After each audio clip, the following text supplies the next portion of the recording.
Hey guys, I'm here today again and I am excited like always to do this with you. My name is Olumide Emeralds and today we shall be talking about how to create SEO friendly content. I've been taking us on the journey of SEO, search engine optimization, and basically I want us to understand what search engine optimization is all about, what you can do to your web pages, your website to ensure that in the end, you get the maximum results from your website. Like I often say, any website that is not optimized, that cannot be found by Google, or that ranks somewhere number 1000 something pages is not a website. It's just as good as dead. Okay, and trust me, there are 1001 websites out there, all struggling to be seen by Google. Okay, Google is concerned about their users. They want each user to have a user experience, and so a lot of factors come into when Google wants to rank your website. Nonetheless, there are some things you must do if you want Google to do well for you. One of them is to create original content. What are original content? Many of us on the internet do what we call plagiarism, and we do not remember that plagiarism in itself is a crime. Now, there are tools out there that could be used to determine if your site is, as going to copy something from another place. Okay, so if Google finds out, it limits the pages, it limits your website pages, okay, from getting high up there within the Google ranking. Let me quickly just show you one of the things that plagiarism does. Okay, now let's go to copyscape.com. Copyscape.com. Okay, this is loading, taking some time. Good. Now this is Copyscape. From Copyscape, we can tell clearly if a particular site, is using as going to copy another words, word for word from other sites. Let's go to Bella Ninja. I hope I am correct. BellaNinja.com.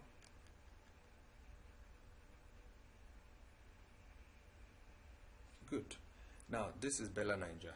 Now look at what Bella Ninja just did. This is coming from Facebook. Okay, although it's a Bella Ninja page on Facebook, you can see this, so that's not too bad. Now look at this, but this is not from Bella Ninja. You see the difference? This is OGA vendor, Oga vendor. That's where this is coming from. Perhaps if they were referenced, or the best they should have just done, not necessarily referencing it, but providing the link, and then that just helped the whole issue here. Go further. This is Bella Ninja Twitter. That's fine. This is Nigerian News 360. This is not originally from Bella Ninja. Okay. Now this one is Nigeria70.com. This is not originally. So things like this are common basically amongst blog sites, okay, particularly the news sites, because they copy news from one another and then share with one another. The issue with this is words are copied for words, okay. However, what I would expect each one of them do is recreate the story in their own language. In the end, these words will not come up this way, and so the words will be seen as their own words. You understand what I mean here? Let's take this. Basically should give us an example of what I'm referring to, when I said original content. So let's create original content. With original content, it helps our ranking, within the SERPs. Okay, now there is optimize your title. For every particular post, your title should be optimized. How do you mean optimize your title? Here is the title, okay? Now, this title should not go beyond 55 to 60 words. It should always be between 55 to 60 words. This is a bit low. Okay, this is quite low.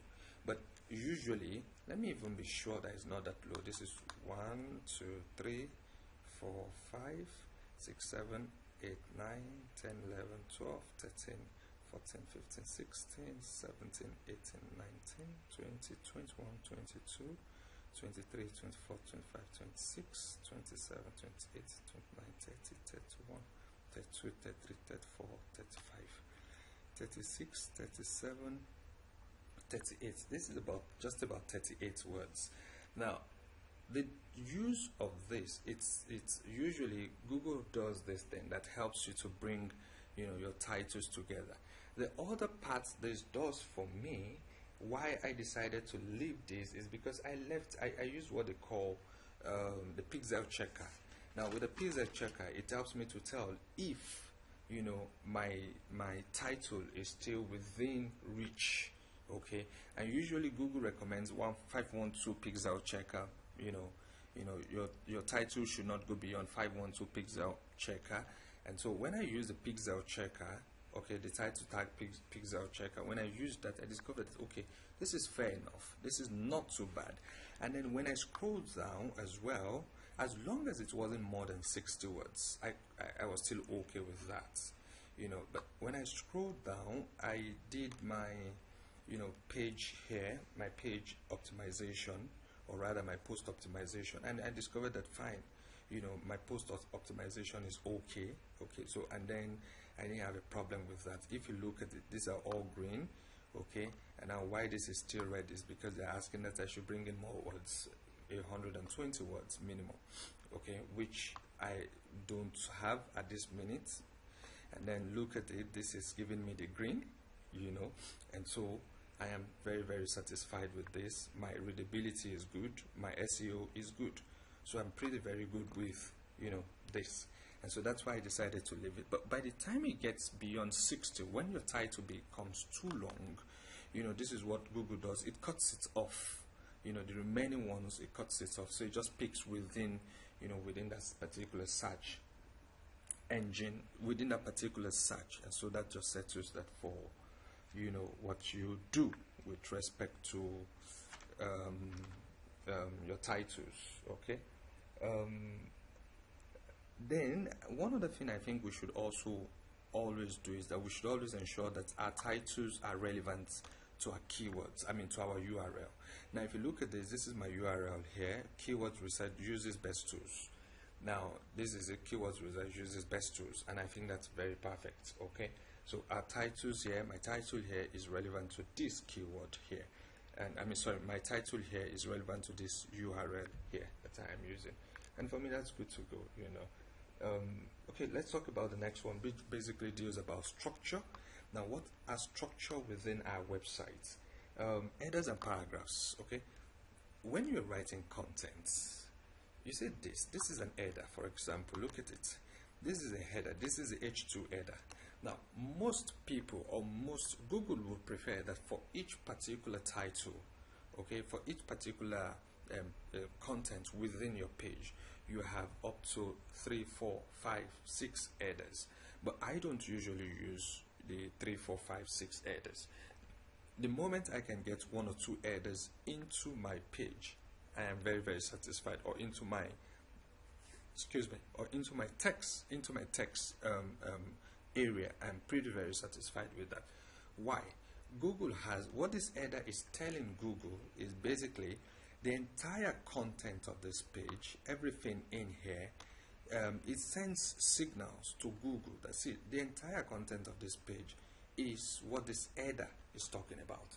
And so why don't we just go ahead and say this is it, this header, okay, is explaining everything in here, instead of Google having to start looking for these words. That's structured for you, that's structured data, that's an aspect of structured data. Okay, so you have paragraphs. This is a paragraph, of course this is a paragraph. Now if you come down here, now this is a paragraph, this is a paragraph. In the end, we have paragraphs for each of our sentences. We don't just lump all of them together. Okay, so that solves for focusing on structure. So basically that's an aspect of structure. Structure is a whole lot. We use keywords, which is the next one. What are your keywords? What keywords do you want to be ranked for? What keywords do you want to be known for? If you come down here, I use keywords research. Okay, this is the keyword. This is a competitive keyword. If you Google it, if you use some of the tools for keyword research, which I think I made references to in some of my previous posts, keywords research in this context, is being used as what's the main thing you want people to find out about that particular site. Okay, what are the research? What is the main thing you want them to know about a particular site? And so for this tells you a whole lot. So if you can do your keywords research properly, and then you use the right keywords, trust me, your page or your content or your post is SEO friendly. And so Google crawl bots or Google robots, can start searching for them. Aim for readability, which is my next point here. Now, when you use, some years ago, Google never really bothered about how readable is the content.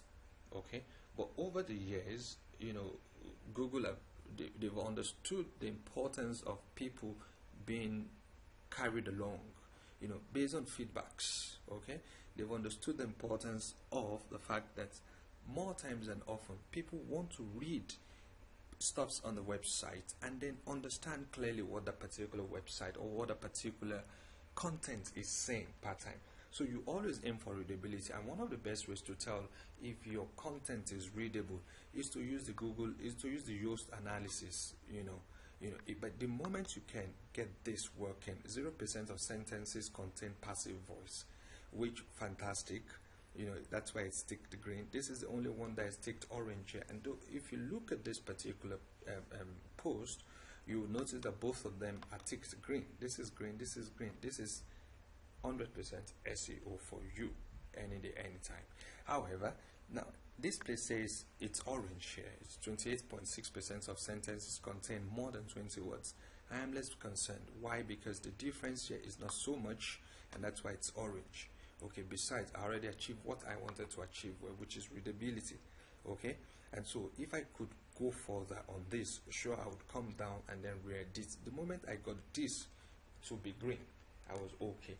So what is readability? Make your language very simple. If you use too many big words, that is confusing Google in itself. Trust me, Google is like human, and then it could be confused as well, just the same way you would have to pick a dictionary to open and then try to understand some words, basically. Now, remove grammatical errors. Make them as minimal as possible, or completely eliminate grammatical errors, syntax errors. Make your sentences properly structured. Okay, so don't make clumsy, unnecessarily long sentences. Make them short. Okay, not too long sentences. Then if you use too many passive words, it's either passive words or passive voice.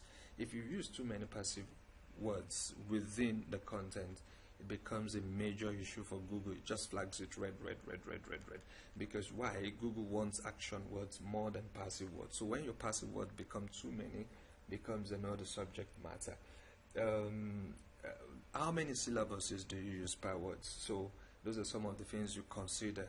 Okay, when you're bringing in big grammars, big words, what are you doing with those big words? Okay, so those are some of the things you should look at. Not too many big words, within a particular content. As much as Google would not want so many of them, it would also not mean that you should not have any at all. Okay, now the next one has to do with internal and external links. If you look at this particular page right now, I have a link here. I think this is an internal link. What are my external links? My external links is YouTube. Okay, I'm connecting to YouTube, and so if somebody goes to I'm connecting to YouTube. This is my own on-page optimization. YouTube is one of my external links. Social share buttons are some of my external links. Okay. If I want more external links, I could just put it in here and then bring in one or two external links, within this context. Internal links are links within the particular website, and this is an internal link here. This particular one is an internal link, okay, and this is an external link. So this forms part of what is readability. Now the next one you should also consider is image optimization. If you notice on this particular page right now, I do not have any image, but if you come down here, I do have an image here, that forms part of my background. Good, I have an image here, and this image is optimized. Okay, how did I do this optimization? My alt text is relevant to the particular keyword I am using, as well as the size of the image is not so big. Now this is one of the things you should always do with respect to images. Images must not be, the sizes of your images must not be big. Where the sizes are large, it becomes an issue for Google, okay, because at the end of the day, you will discover that the load time of a particular web page or of a particular website, slows down, and the moment it slows down, the load time is high. When the load time is high, Google flags such particular websites down as one of those websites that is not user friendly or does not give users the kind of experience Google desire that its users have. Okay, now do not forget to add the alt text like I mentioned. Think like a user all the time. When you are creating your content, you think like a user. Don't just think like somebody who is dishing out content or dishing out materials, but think like somebody who wants to take in those content. By the time you think like somebody who wants to take in those content, you would understand the quality, the extent, to which what you are offering is useful to that particular user per time. Okay, this sums the bulk of what I want to say today or share with you. I hope this would help you with respect to your SEOing, and then also with respect to your ranking. Once again, my name is Olumide Emiraut, and I am your SEO expert. Thank you.